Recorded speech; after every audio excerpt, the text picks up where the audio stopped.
பிரியமானவர்களே, இயேசு கிறிஸ்துவின் இணையற்ற நாமத்தில் உங்களை வாழ்த்துகிறேன். இந்த மன்னாட்டுடைய இந்த டெய்லி பாட்காஸ்டை கேட்கிற உங்கள் ஒவ்வொருவரையும் கர்த்தர் ஆசீர்வதிப்பாராக.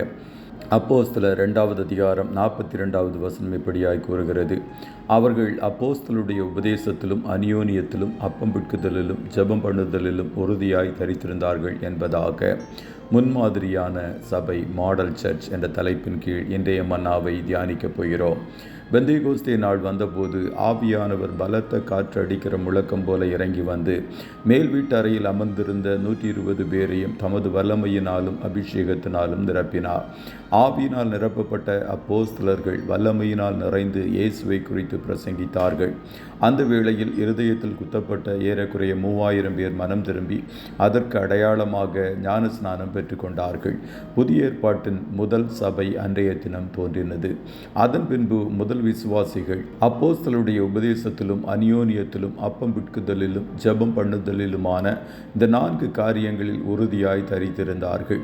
ஆகையால் அவர்கள் வழுவி போகாத உறுதியான ஆவிக்குரிய ஜீவியம் செய்கிறவர்களாய் காணப்பட்டார்கள்.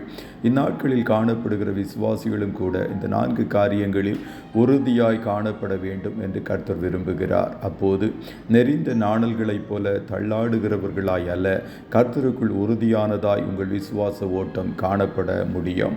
இயேசு கிறிஸ்துவை குறித்து அவர்கள் மென்மேலும் அறிவதற்கு அப்போஸ்தலருடைய உபதேசத்தில் தொடர்ந்து தரித்திருந்தார்கள். அதுபோல நீங்களும் நல்ல உபதேசத்தில் வளர வாஞ்சிக்க வேண்டும். தேவனுடைய சகல ஆலோசனைகளையும் கற்றுக் கொடுக்கிற சபைகளின் அங்கங்களாய் காணப்பட வேண்டும்.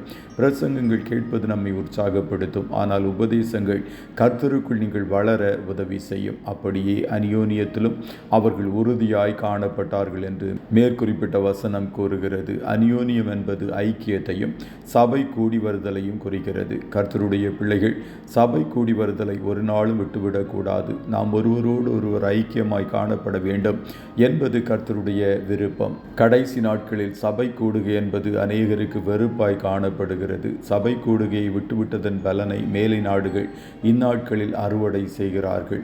அவர்கள் அப்பம் பிட்குதலிலும் உறுதியாய் காணப்பட்டார்கள். இயேசு என்னை நினைவு கூறும்படிக்கு இதை செய்யுங்கள் என்றார். அப்பம் பிட்குதலின் நேரம் சிலுவையை நாம் நினைவு கூறுகிற நேரமாய் காணப்படுகிறது.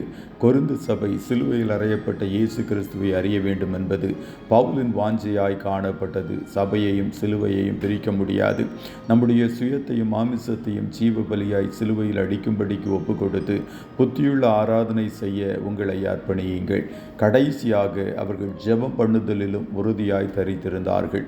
இந்நாட்களில் ஜெப குறைவு எங்கும் காணப்படுகிறது. சபைகளில் ஜெப கூட்டங்கள் குறைந்து கொண்டு வருகிறது.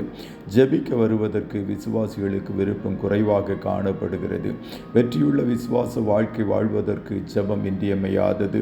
இப்படிப்பட்ட காரியங்களில் நாம் உறுதியாய் காணப்படும் போது ஒரு நாளும் பின்மாற்றத்திற்குள்ளாய் போவதில்லை. உங்கள் ஆவிக்குரிய ஓட்டம் ஒவ்வொரு நாளும் இன்னும் மகிழ்ச்சியாய் காணப்படும். நீங்கள் முன்மாதிரியான விசுவாசிகளாய் காணப்படுவீர்கள். கர்த்ததாமே உங்கள் ஒவ்வொருவரையும் ஆசீர்வதிப்பாராக. ஜெபம் செய்வோமா?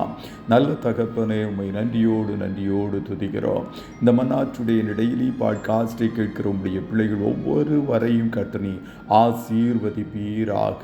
ஆண்டவரே, உம்முடைய பிள்ளைகள் உபதேசத்திலும் அந்யோன்யத்திலும் அப்பம் பிட்குதலிலும் ஜெபம் பண்ணுதலிலும் உறுதியாய் காணப்பட நீர் இவர்களுக்கு கிருபையை கொடுப்பீராக.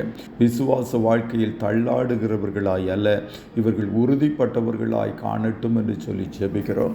சபை கூடுகையை இவர்கள் ஒரு நாளும் விட்டுவிடாதபடி காணப்பட கர்த்தர் கிருபை செய்ய ஒவ்வொருவரையும் உற்சாகப்படுத்துவீராக. தொடர்ந்து உமக்காய் ஜெயமாய் ஓடுவதற்கு பலவீனமான கரங்களை பலவானாகிய நீர் பிடித்து கொள்ளும் என்று சொல்லி ஜெபிக்கிறோம். இன்றைய தினம் உம்முடைய பிள்ளைகள் கையிடுகிற எல்லா வேலைகளையும் ஆசீர்வதியும். போக்கிலும் வரத்திலும் உடனிரும் கண்மணி போல காத்தருளும். இயேசுவின் இரத்தத்தை ஒவ்வொருவர் மேலும் தெளித்து ஜெபிக்கிறோம் நல்ல பிதாவே. ஆமென்.